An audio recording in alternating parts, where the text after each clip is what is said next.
அனைவருக்கும் வணக்கம். 118 வந்தாச்சு. டிவிகே அரசு கன்ஃபார்மா?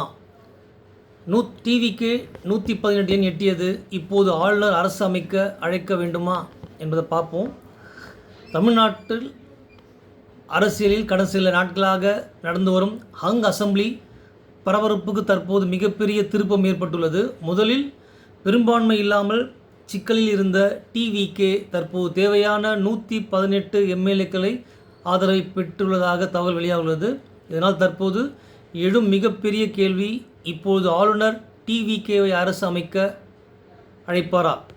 இந்த வீடியோவில் அரசியலமைப்பு என்ன சொல்கிறது, ஆளுநரின் அதிகாரம் என்ன, ஃப்ளோர் டெஸ்ட் அவசியமா, கோர்ட் சென்றால் என்ன ஆகும் என்பதை முழுமையாக பார்க்கலாம். வாங்க இந்த வீடியோவில் போவோம். தற்போது அரசியல் என்ன கணக்கு, அது இப்போ தற்போது விசிகா தனது 2 எம்எல்ஏக்கின் ஆதரவு தெரிவிச்சிருக்கிறதா நியூஸ் வந்திருக்கு. அதன்படி பார்க்கும்போது டிவிகே 107 எம்எல்ஏக்கள், காங்கிரஸ் 5 எம்எல்ஏக்கள், சிபிஐ 2 எம்எல்ஏக்கள், சிபிஎம் 2 எம்எல்ஏக்கள், விசிகே 2 எம்எல்ஏக்கள் ஆக மொத்தம் 118 எம்எல்ஏக்கள் என்ற அந்த இலக்கை எட்டியுள்ளது டிவிகே. ஹங் அசெம்பிளி ஆரம்ப நிலை 5/5/2026 தேர்தல் முடிவுகளின் அடிப்படையில் எந்த கட்சியும் தனிப்பட்ட முறையில் 118 பெரும்பான்மை எட்டவில்லை. இதனால் தமிழ்நாட்டில் ஹங் அசெம்பிளி நிலை உருவானது. முதலில் டிவிகே சிங்கிள் லார்ஜஸ்ட் பார்ட்டியாக இருந்தது, ஆனால் மெஜாரிட்டி இல்லை. அதனால் கவர்னர் இமீடியட் ஓத் இன்வைட் வழங்கவில்லை, சப்போர்ட் லெட்டர்ஸ் கேட்டார். மெஜாரிட்டி மீது வெரிஃபிகேஷன் நடந்தது. இப்போது முக்கிய திருப்பம், அதாவது தற்போது காங்கிரஸ் 5 எம்எல்ஏக்கள், சிபிஐ 2 எம்எல்ஏக்கள், சிபிஎம் 2 எம்எல்ஏக்கள் மற்றும் விசிகே 2 எம்எல்ஏக்கள் ஆதரவு வழங்கியதால் டிவிகே தற்போது 118 எண் எட்டியுள்ளது. அதாவது தமிழ்நாட்டில் அரசு அமைக்க தேவையான மேஜிக் நம்பர் தற்போது டிவிகே கூட்டணி இடம் உள்ளது. இப்போது ஆளுநரின் சட்ட நிலை என்ன? இதனால் முக்கிய constitutional provisions, article 164 of the constitution of India, முதல்வரை நியமிக்கும் அதிகாரம் ஆளுநருக்கு உள்ளது. Article 163 of the constitution of India, hung assembly சூழலில் டிஸ்கிரிஷன் பயன்படுத்தலாம். முன்பு இருந்த சிக்கல்கள், முன்னதாக சில சப்போர்ட் லெட்டர்ஸ் மீது சந்தேகம், ஃபோர்ஜரி அலிகேஷன், சப்போர்ட் வித்ட்ரால் போன்ற அரசியல் சர்ச்சைகள் இருந்தன. அதாவது நேற்றுக்கு பார்த்தீங்கன்னா டிவிகே கொடுத்த அந்த 118 எம்எல்ஏக்களில் அந்த ஐஎம்யூஎல் 1 வித்ட்ரா பண்ணியிருந்தாங்க. இன்னொரு எம்எல்ஏ அந்த அமமுக எம்எல்ஏ சந்தேகத்துக்கிடமாக நான் கடிதம் வழங்கலன்னு சொல்லி ஒரு சர்ச்சை இன்றைக்கி ஃபுல்லாக போயிட்டு இருந்தது. அதனால் கவர்னர் காஷியஸ் அப்ரோச் எடுத்தார் நினைக்கிறேன். ஆனால் இப்போது நிலைமை மாறியுள்ளது. இப்போது majority number reached, multiple party return support, stable coalition appearance, single largest party advantage. So நிலைமை இப்பொழுது மாறியுள்ளது. கவர்னர் இப்போது என்ன செய்ய அதிக வாய்ப்பு என்றால், most likely constitutional step, TVK அரசு அமைக்க அழைப்பார். ஏனெனில் 118 majority available, coalition support visible, stable government possibility உள்ளது. அதாவது காங்கிரஸ் 5 எம்எல்ஏக்கள், சிபிஐ 2 எம்எல்ஏக்கள், சிபிஎம் 2 எம்எல்ஏக்கள், விசிகா 2 எம்எல்ஏக்கள். ஸோ இவங்க கடிதம் அனெக்ஷனோட கொடுத்ததுனால கண்டிப்பாக அழைக்க வாய்ப்பு இருக்குது. ஆட்சி அமைக்க திமுகவை அழைக்கலாம், இப்போது ஸோ டிவிகே அழைக்கலாம். அடுத்ததாக என்ன நடக்கும் அப்படின்னா, டிவிகே தலைவராக டிவிகே தலைவரை முதல்வராக அழைக்கலாம், ஓத் செரிமனி தேதி அறிவிக்கலாம், அமைச்சர்கள் பதவியேற்பு நடக்கலாம். ஆனால் இதனால் மேட்டர் முடிவடைகிறதா? இல்லை.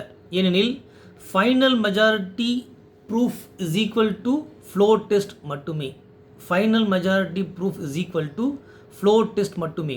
முக்கிய நீதிமன்ற தீர்ப்புகள், எஸ்ஆர் பொம்மை வர்சஸ் யூனியன் ஆஃப் இந்தியா 1994 முக்கிய கொள்கை, இந்த மெஜாரிட்டி அசெம்பிளி ஃப்ளோரில் தான் நிரூபிக்க வேண்டும். மெஜாரிட்டி அசெம்பிளி ஃப்ளோரில் தான் நிரூபிக்க வேண்டும். கவர்னர் சாட்டிஸ்ஃபிகேஷன் மட்டும் போதாது. கவர்னர் சாட்டிஸ்ஃபிகேஷன் மட்டும் போதாது. அனதர் கேஸில் மற்றொரு தீர்ப்பான Rameshwar Prasad versus union of India 2006, இதனுடைய முக்கிய கொள்கை என்ன அப்படின்னா, post poll alliance valid, government formation வாய்ப்பு மறுக்கக்கூடாது. Post poll alliance valid, government formation வாய்ப்பு மறுக்கக்கூடாது. And another case law, Shivraj Singh Chouhan versus speaker MP 2020. இதனுடைய முக்கிய கொள்கை என்ன அப்படின்னா, மெஜாரிட்டி டவுட் இருந்தால் இமீடியட் ஃப்ளோ டெஸ்ட் வைக்கலாம். ஸோ மெஜாரிட்டி டவுட் ஏதேனும் இருந்தால் இமீடியட்டாக ஃப்ளோ டெஸ்ட் நடத்தலாம். சரி, ஃப்ளோ டெஸ்ட் எப்படி நடக்கணும் அப்படின்னா, அசம்பிளி கன்வின்ஸ் செய்யப்படும். அதில் கான்ஃபிடன்ஸ் மோஷன் கொண்டு வரப்படும். எம்எல்ஏக்கள் ஓட் செய்வார்கள். 118 சப்போர்ட் ப்ரூவ் செய்ய வேண்டும். ஸோ ஃப்ளோ டெஸ்ட்னா அப்படி என்னென்னா, கான்ஃபிடன்ஸ் மோஷன் கொண்டு வரப்படும், எம்எல்ஏக்கள் ஓட் செய்வார்கள், 118 சப்போர்ட் செய்ய வேண்டும். ஸோ ஃப்ளோ டெஸ்ட் வென்றால் என்ன அப்படின்னு பார்க்கும்போது, டிவிகே அரசு தொடரும், ஃபுல் கான்ஸ்டிடியூஷனல் லெஜிட்டிமேசி கிடைக்கும். டிவிகே அரசு தொடர்ந்து செயல்படும், ஃபுல் கான்ஸ்டிடியூஷனல் லெஜிட்டிமேசி கிடைக்கும். சரி, ஃப்ளோ டெஸ்ட் தோற்றால் என்ன ஆகும் அப்படின்னா, அரசு கவிழும். அதன் பிறகு கவர்னர் மற்ற கூட்டணியை அழைக்கலாம் அல்லது article 356 356 of the constitution of India பரிந்துரைக்கலாம். ஸோ இன்கேஸ் அரசு கவிழ்ந்தா அதன் பிறகு கவர்னர் மற்ற கூட்டணியை அழைக்கலாம், மற்ற மெஜாரிட்டியான நம்பர்ஸ் கொண்ட கூட்டணிகளை அழைக்கலாம் அல்லது article 356 of the constitution of India பரிந்துரைக்கலாம். ஸோ கவர்னர் இன்னும் இன்வைட் மறுக்கலாமா? தியரட்டிக்கலி சில சந்தேகங்கள் இருந்தால் வெரிஃபிகேஷன் செய்யலாம். அதாவது நேற்று வந்த ஒரு குளறுபடி இல்லையா, நேற்று தாவேக்க 118 எண்கள் போய் கொடுத்துருக்காங்க. அதில் அமமுக IMUL இஷ்யூஸ் போயிட்டுருக்கு. ஸோ 118 கிளியர் சப்போர்ட் இருக்கும் நிலையில் இன்வைட் மறுப்பது பொலிட்டிக்கலி மற்றும் கான்ஸ்டியூஷனலி கான்ட்ரோவர்ஷியலாக மாறலாம். தற்போதைய அரசியல் நிலை சுருக்கம் என்ன அப்படின்னா, TVK is equal to single largest party, coalition support is equal to 118 magic number. Governor மீது கான்ஸ்டியூஷனல் ப்ரெஷர் அதிகரித்துள்ளது. ஓட் செரிமனி வாய்ப்பு மிக மிக அதிகம். Final test is equal to assembly flow test. Conclusion part வந்துடும். தற்போது டிவிக்கு 118 பெரும்பான்மையை எட்டியுள்ளதால் ஆளுநர் அரசு அமைக்க அழைக்கும் வாய்ப்பு மிக அதிகம். இருப்பினும் அதன் இறுதி சட்டப்பூர்வ நிலைமைத்தன்மை அசம்பிளி ஃப்ளோ டெஸ்ட்டில் தான் நிரூபிக்கப்பட வேண்டும்.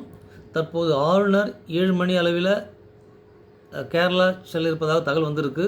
இதற்கு முன்பாக டிவிகே தலைவர் மற்றும் அவர்களுடைய குழுக்கள் கொண்டு இந்த கடிதங்கள் கொண்டு 118 உள்ள எம்எல்ஏ லிஸ்ட்டை கொண்டு கவர்னர் பார்த்து அப்ரோச் பண்ணோம். ஸோ அவர் இன்வைட் பண்ணுவாரா அல்லது பின்னிட்டு அழைப்பாரான்னு தெரியல. ஏற்கனவே கவர்னர் அவர்கள் 10ஆம் தேதிக்குள்ளே நிரூபிக்க அல்லது கடிதம் கொடுக்க உத்தரவு பிறப்பித்திருந்தார். பார்ப்போம், பொறுத்திருந்து பார்க்கலாம். நன்றி, வணக்கம்.